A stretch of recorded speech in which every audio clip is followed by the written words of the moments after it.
그 지역의 목자들이 밤에 밖에서 자기 양떼를 지키더니 주의 사자가 곁에 서고 주의 영광이 그들을 두루 비춤에 크게 무서워하는지라. 천사가 이르되 무서워하지 말라. 보라, 내가 온 백성에게 미칠 큰 기쁨의 좋은 소식을 너희에게 전하노라. 오늘 다윗의 동네에 너희를 위하여 구주가 나셨으니 곧 그리스도 주시니라. 아멘. 샬롬, 사랑하는 성도 여러분, 오늘도 기도와 말씀으로 하나님과 동행하는 행복한 하루 보내시길 바랍니다. 읽은 말씀을 가지고 큰 기쁨의 좋은 소식이 오시다 라는 제목으로 묵상한 은혜 함께 나누겠습니다. 대림절을 보내면서 청년들에게 질문을 던졌습니다. 2000년 전 그 당시 예수님은 왜 이 땅에 오실 수밖에 없었을까? 그리고 또 하나, 앞으로 장차 다시 오시겠다고 약속하신 예수님은 왜 반드시 이 땅에 다시 오셔야만 할까? 라는 질문이었습니다. 모두 다 예수님이 오시는 것에 대한 질문이죠. 이 질문을 던진 이유는 이 질문을 붙들고 대림절을 보내면 예수님의 오심을 기념하는 성탄절이 단순한 기념일이 아니라 복음의 이유를 다시 생각하게 하는 시간이 되기 때문이었습니다.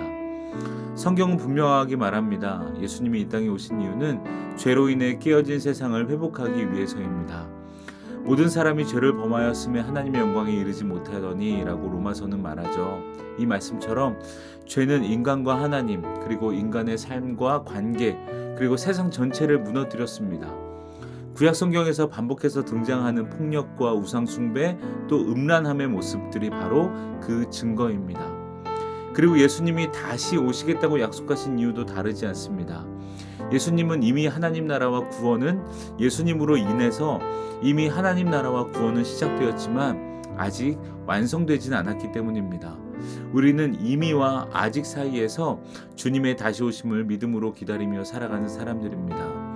이렇게 예수님이 오신 이유를 기억하며 맞이하는 성탄절은 예수님의 제자요 또 친구로서 그분의 일을 이어받아 살아가는 우리에게 분명한 부르심의 날이 됩니다. 오늘 읽은 누가복음 2장은요 예수님의 탄생을 매우 현실적인 장면으로 시작합니다. 황제 아구스도의 칙령이 내려지고 온 세계가 호적을 하게 되죠. 사람들은 자신의 의지와 상관없이 그 권력, 그 명령에 의해서 자기 고향으로 움직이는 삶을 살아가게 됩니다. 요셉과 마리아도 마찬가지였습니다. 임신한 이 불편한 몸을 이끈 마리아는 먼 길을 이동해야 했고 역시 도착했는데도 불구하고 머물 곳을 찾지 못해 결국 아기를 구유에 눕히는 이 장면이 나오죠. 이 장면은 우리가 흔히 떠올리는 따뜻한 성탄의 이미지와는 거리가 있습니다. 춥고 고단합니다. 예수님의 탄생은 평화롭고 안정된 환경에서 일어난 사건이 아니었습니다. 불안정하고 통제되지 않는 세상 한가운데서 일어난 사건이었습니다. 누가는 이 배경을 통해 분명히 말하고 있습니다. 예수님은 정돈된 세상, 평화로운 세상, 안정된 세상에 오신 분이 아니라 무너지고 헝클어진 어쩌면 폭력이 여전히 있는 이 세상 안으로 오신 분이라고 말하고 있습니다. 그리고 오늘 읽은 본문은 그 예수님의 탄생 소식이 전해지는 장면입니다. 누가는 이렇게 기록합니다. 그 지역의 목자들이 밤에 밖에서 자기 양떼를 지켰다. 예수님의 탄생 소식이 전해진 곳은요 성전도 아니었고 왕궁도 아니었습니다. 밤의 들판이었고 그 자리에 있던 사람들은 목자들이었습니다. 목자들은 당시 사회의 중심에 있지 않았고요. 인정받는 직업도 아니었을 겁니다. 하나님은 이렇게 주변부의 자리에서 복음의 첫 소식을 들리게 하십니다. 선포하십니다. 이것이 하나님의 의도입니다. 하나님은 사람들이 관심 있고 박수치고 중요하다고 여기는 자리보다 하나님이 먼저 찾아가야 할 자리, 하나님의 도움이 가장 필요한 자리에서 복음을 시작하신 것입니다. 그래서 이 말씀을 들으면요 오늘 우리 역시 관심을 가져야 할 대상이 바로 하나님이 필요하다고 생각되는 사람들입니다. 물론 모든 사람이겠죠. 소망이 필요한 사람들, 우리 모두가 소망이 필요하죠. 하나님이 필요 없다고 지금도 하나님이 필요 없다고 말하며 살아가는 사람들 있을 것이고요. 또 삶이 곰핍하여 아무런 희망도 없이 살아가는 사람들, 바로 그들이 우리의 시선 안에 있어야 할 사람들입니다.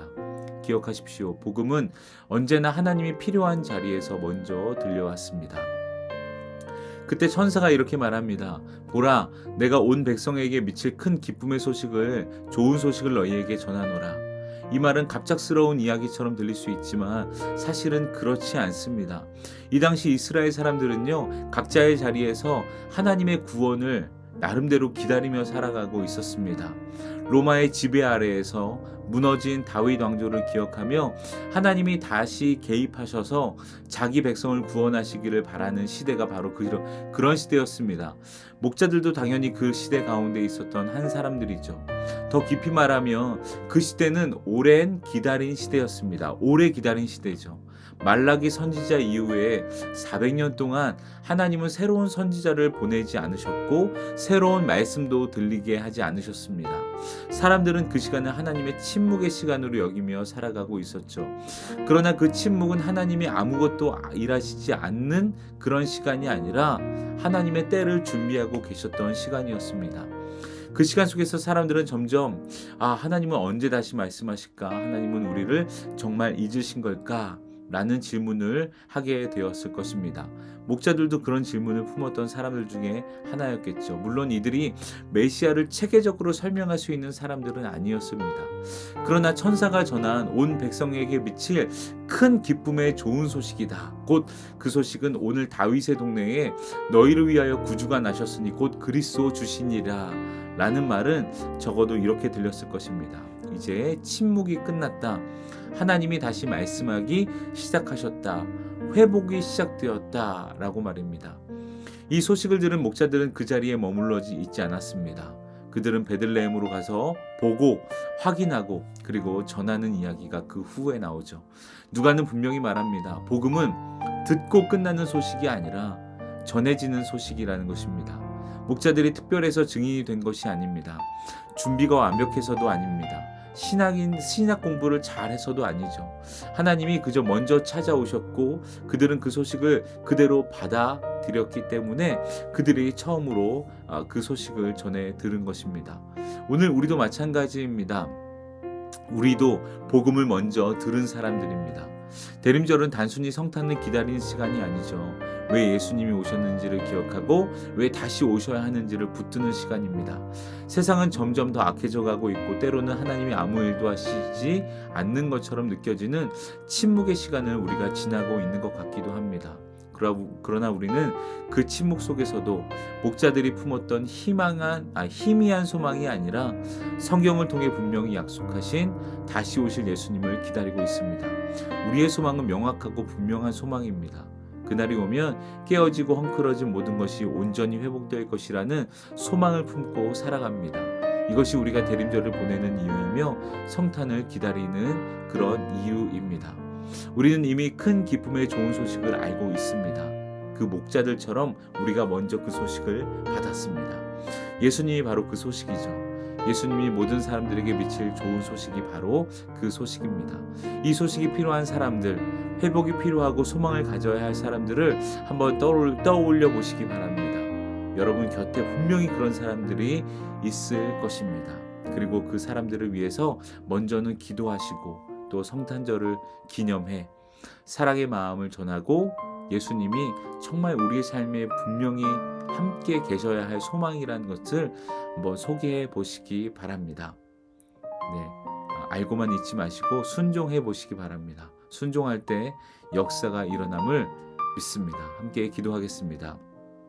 은혜로우신 하나님, 어둡고 그 괴로운 그 세상 가운데 예수님께서 빛으로 소망으로 오셨습니다. 그 주님을 기다리는 또 그 주님을 기념하는 또 대림절과 성탄절을 우리가 맞이합니다.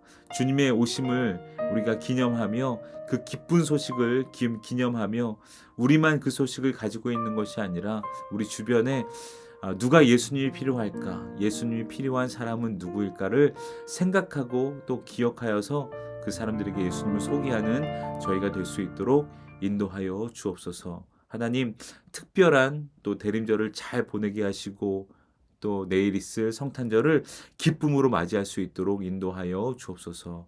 감사하며 예수님의 이름으로 기도합니다. 아멘.